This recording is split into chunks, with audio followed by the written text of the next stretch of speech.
ሥጋዊ ፈቃዳቸውን የሚሰሩ ሁሉ እነርሱ በላይኛው ዓለም የሞቱ ናቸው። ግን በመንፈሳዊ ሥራ የሥጋችሁን ፈቃድ ድል ከነሳችሁት ለዘላለም በሕይወት ትኖራላችሁ። የእግዚአብሔር መንፈስ የሚወደውን ሥራ የሚሰሩ ሁሉ የእግዚአብሔር ልጆች ናቸው። የሐዋርያው ቅዱስ ጳውሎስ መልእክት ሮሜ ምዕራፍ 8 ከቁጥር 13። በስመ አብ ወወልድ ወመንፈስ ቅዱስ አሃዱ አምላክ አማእስሩ ወሰንዩ ለመጋቢት በዛቲ ዕለት ፈነወ እግዚአብሔር ለሚካኤል ሀበበ ለአብ መሰግል። አንድ አምላክ በሚሆን በአብ በወልድ በመንፈስ ቅዱስ ስም መጋቢት 12 በዚች ዕለት ሚካኤልን እግዚአብሔር ወደ ጠንቋዩ በለዓም ላከው። እስራኤልን የሚረግማቸው ዘንድ ባላቅ በጠራው ጊዜ አህያው በሰው አንደበት እስከ ተናገረች ድረስ አስደነገጠው። መርገሙንም ወደ በረከት መለሰው። በአማላጅነቱም ለዘላለም ይጠብቀን አሜን። በዚህች ዕለት የከበረና የተመሰገነ የእስክንድርያ ሊቀ ጳጳሳት ለአባቶች ሊቃነ ጳጳሳት 12ኛ ተሿሚ የሆነ የዲሜጥሮስ ድንግልናው የተገለጠበት ሆነ። የመገለጡ ምክንያትም እንዲህ ነው። ከእርሱ በፊት ሊቀ ጳጳሳት ለነበረው ለቅዱስ ዩልዮስ መንፈቀ ሌሊት በሆነ ጊዜ ከእግዚአብሔር የታዘዘ መልአክ ተገልጦለት አንተ ወደ ክብር ባለቤት ወደ ክርስቶስ ትሄዳለህ።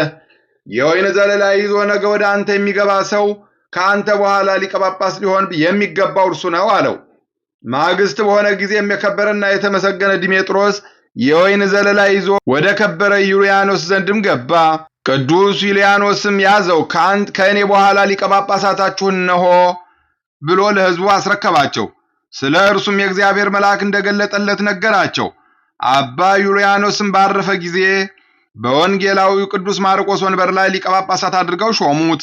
በወንጌላዊ ማርቆስ ወንበር ላይ ከእርሱ በቀር ሚስት ኑሮት የተሾመ የለም።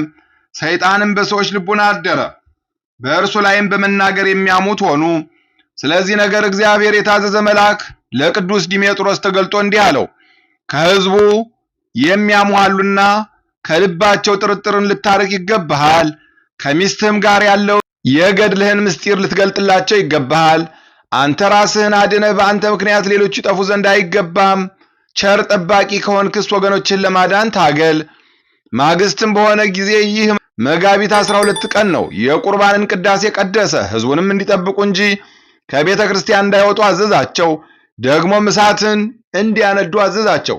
ወደ ሴቶች መቋሚያም ልኮ ሚስቱን አስመጣት። ከሥራውም የተነሳ ሕዝቡ ያደንቁ ነበር።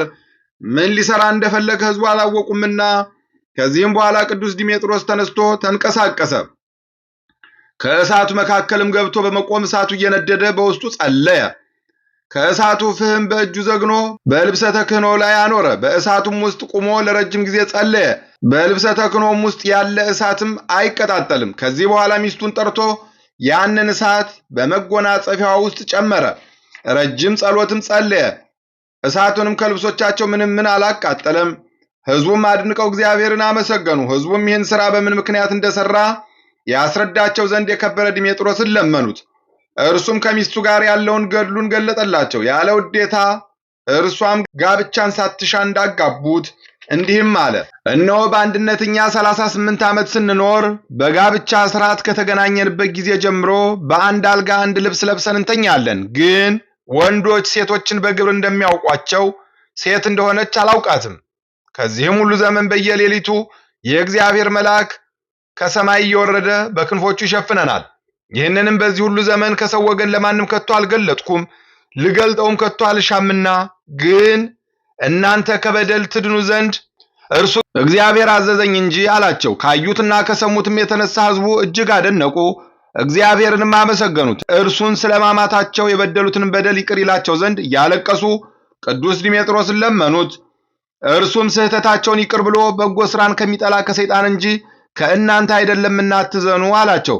ከዚህም በኋላ ባረካቸው። ወደ ቤታቸው የሚገቡ ዘንድ በሰላም በፍቅር አሰናበታቸው።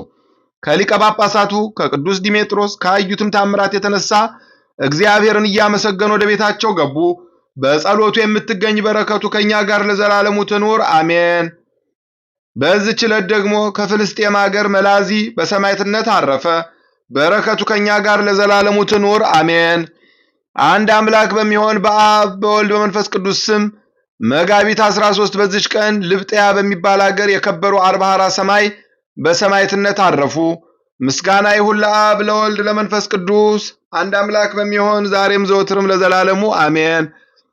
በመጋቢት 12 ቀን የሚከበሩ ዓመታዊ የቅዱሳን በዓላት ቅዱስ ዲሜጥሮስ ሊቀ ጳጳሳት ድንግልናውን የገለጠበት ዕለት፣ ቅድስት ልዕልተ ወይን የቅዱስ ዲሜጥሮስ ባለቤቱ፣ ቅዱስ መላዚ ሰማዕት። ወርሃዊ በዓላት ቅዱስ ሚካኤል ሊቀ መላእክት ጠንቋዩን በለዓምን የገሰጸበትና አህያዋን እንድትናገር ያደረገበት ዕለት፣ ቅዱስ ማቴዎስ ሐዋርያ፣ ቅዱስ ዮሐንስ አፈወርቅ፣ ቅዱስ ቴዎድሮስ ምስራቃዊ ሰማዕት፣ ቅድስት ክርስቶስ ሰምራ፣ አቡነ ሳሙኤል ዘዋልድባ።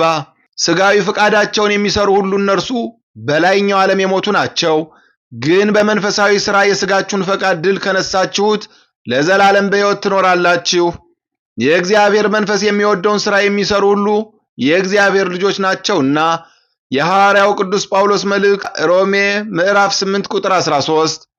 የሰማነውን በልቦናችን ያሳድርብን። ከቅዱሳን አባቶቻችን ከቅዱሳት እናቶቻችን በረከት ረድኤት ያሳትፈን። ክፉውን ያርቅልን፣ በጎን ያቅርብልን። ወርሃ ጾሙን በሰላም እንዳስጀመረን በሰላም አስፈጽሞ ለብርሃነ ትንሣኤው በሰላም ያደርሰን። ይቅርታውን ቸርነቱን አያርቅብን። የመላእክት አለቃ የቅዱስ ሚካኤል ጥበቃው በረከቱ ረድኤቱ አይለየን።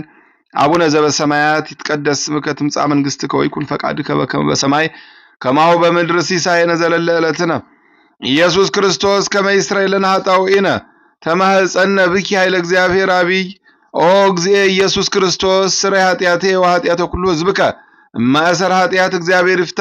እግዚአብሔር ይባርክ። ሰላም ያሳደረ ሰላም ያውለን። ሰላም ያዋለ ሰላም ያሳድረን። ይቆየን።